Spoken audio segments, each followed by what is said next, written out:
IT 대기업을 겨냥하면서 이른바 구글세로도 불리는 디지털세가 2023년 본격 도입됩니다. 전 세계 136개 나라가 찬성했는데 우리나라는 삼성전자가 1호 적용 기업이 될 전망입니다. 취재기자 연결해 보겠습니다. 윤현숙 기자.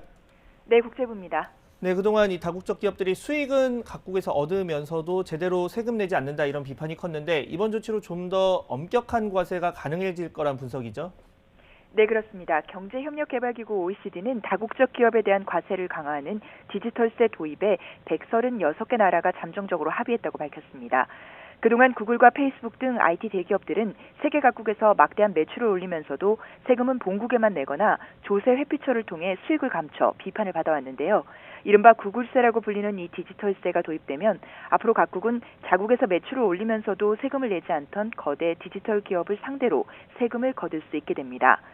연매출 27조 원의 10% 이상 이익을 내는 다국적 기업이 대상으로 초과 이익의 25%에 대한 세금을 이 기업이 진출한 나라들에 나눠내야 합니다. 또 조세 회피처 이용을 막기 위해 매출 1조 원 이상 기업에 대해서는 어떤 나라든 최소 15%의 법인세율을 적용하도록 했습니다.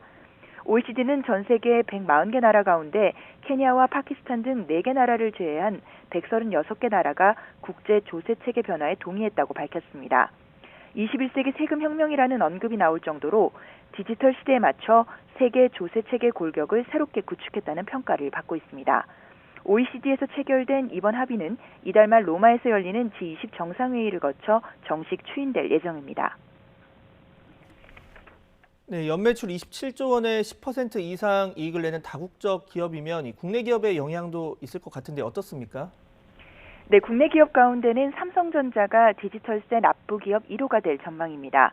SK하이닉스도 납부 가능성이 있어 보이는데 연매출은 과세 기준에 근접하지만 최근 경기 부진으로 이익률이 기준에 미달해 당장은 대상에서 제외될 가능성도 있습니다. 국내 자동차와 중공업 분야도 다국적 기업이 존재하고 있어 향후 적용받는 기업이 늘어날 가능성도 존재합니다. 정부는 디지털세 도입이 국내 기업 경쟁력에 미치는 영향이 미미하다는 입장이지만 해외 진출 기업의 경우 앞으로 해외에서 세금 부담이 늘어날 전망입니다.